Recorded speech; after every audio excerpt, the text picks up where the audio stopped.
एक बूढ़ी औरत थी जिसकी एक आंख खराब थी और वो अकेली एक पेड़ के नीचे अपना जीवन काट रही थी।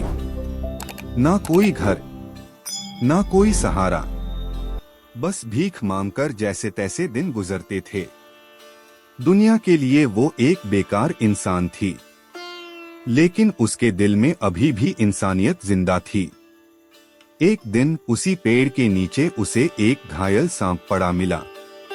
उसका शरीर जख्मी था और वो दर्द से तड़प रहा था। पहले तो वो औरत डर गई, लेकिन जैसे ही सांप ने इंसानी आवाज में कहा, मुझे मत मारो, मैं तुम्हारा एहसान नहीं भूलूंगा, तो वो हैरान रह गई। उसका बदन कांप रहा था, मगर दिल पिघल गया। उसने अपने डर को दबाया और उस सांप को उठाकर अपने फटे हुए आंचल में छुपा लिया। तभी वहां एक खतरनाक तांत्रिक आ पहुंचा, जो उस सांप की तलाश में था। तांत्रिक ने गुस्से में पूछा, तूने कोई सांप देखा? बूढ़ी औरत का दिल जोर जोर से धड़कने लगा, लेकिन उसने हिम्मत करके झूठ बोल दिया, नहीं, मैंने नहीं देखा। कुछ पल तक तांत्रिक उसे घूरता रहा, फिर वहां से चला गया। जैसे ही खतरा टला, औरत ने राहत की सांस ली। सांप बाहर निकला और उसकी आंखों में कृतज्ञता थी, आपने मेरी जान बचाई, लेकिन आप रो क्यों रही हैं? औरत की आंखों से आंसू बहने लगे। उसने कांपती आवाज में अपनी दर्द भरी कहानी सुनाई। उसका शौहर मर चुका था, ससुराल वालों ने उसे घर से निकाल दिया और वो गर्भवती हालत में दर दर भटकती रही। फिर एक सेठ ने उसे सहारा दिया और वहीं उसने एक बेटे को जन्म दिया। वही बेटा उसकी जिंदगी की आखिरी उम्मीद था। लेकिन वक्त के साथ सब कुछ बदल गया।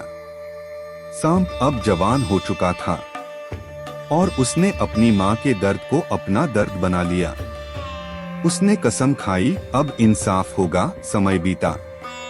उस औरत के बेटे ने शादी कर ली और उसकी बहू ने उसे घर से निकाल दिया। वही दर्द, वही तन्हाई फिर से लौट आई, लेकिन इस बार वो अकेली नहीं थी।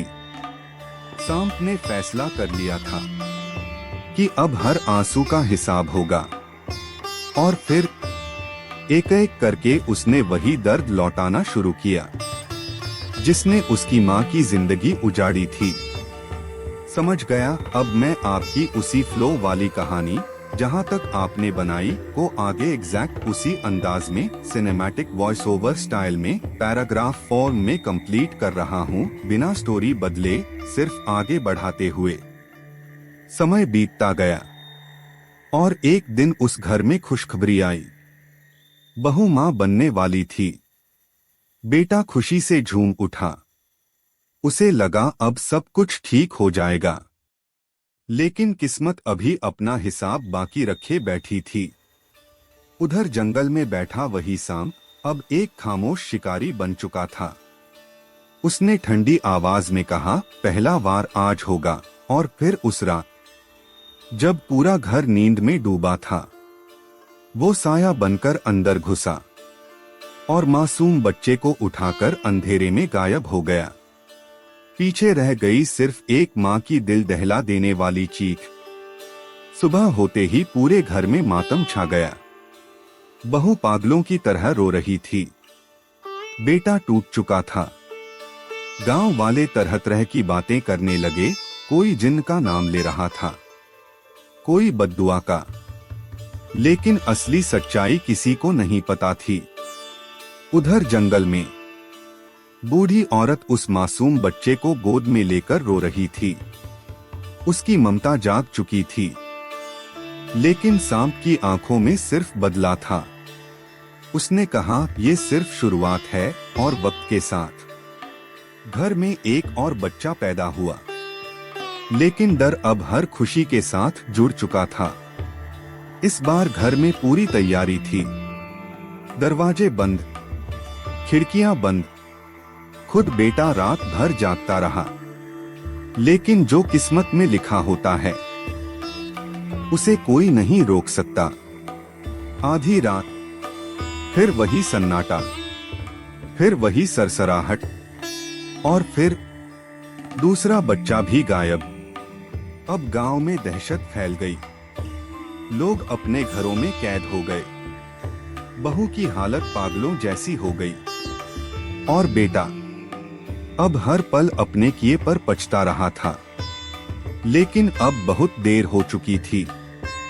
आखिरकार एक दिन गांव में एक बुजुर्ग बाबा आए, जिनकी नजर हर छुपे सच को देख सकती थी। उन्होंने घर वालों की हालत देखी और ध्यान लगाया। कुछ पल की खामोशी के बाद उन्होंने आंखें खोलीं और कहा, ये किसी जिन्न या शैतान का काम नहीं, ये एक माँ के आंसुओं का बदला है। ये सुनकर सब सन्न रह गए। बाबा उन्हें जंगल की ओर ले गए, जहाँ सच उनका इंतजार कर रहा था। जंगल में जब बहू ने उस बूढ़ी औरत को देखा तो उसके पैरों तले जमीन खिसक गई। उसके सामने उसका अपना अतीत खड़ा था। वही औरत जिसे उसने घर से निकाला था। बूढ़ी औरत की आंखों में आंसू थे, लेकिन सांप की आंखों में आग। जैसे ही वो आखिरी वार करने बढ़ा, बूढ़ी औरत चिल्लाई, नहीं बेटा, बस कर, दर्द खत्म कर, बढ़ा मत। उस पल सब कुछ थम गया। बहू रोते हुए उसके पैरों में गिर पड़ी, माफी मांगने लगी और आखिरकार बूढ़ी औरत ने अपने आंसुओं को रोकते हुए उसे माफ कर दिया। सांप शांत हो गया और उसी पल जैसे बदले की आग बुझ गई।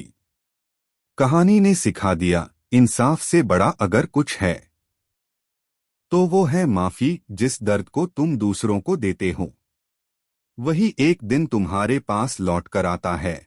ऐसी हिंदी दिलचस्प स्टोरी देखने के लिए देसी विलेज यूट्यूब चैनल सब्सक्राइब करो, बेल का आइकन को दबा दो और एक लाइक जरूर करना। शुक्रिया। मिलेंगे अगले नेक्स्ट वीडियो में।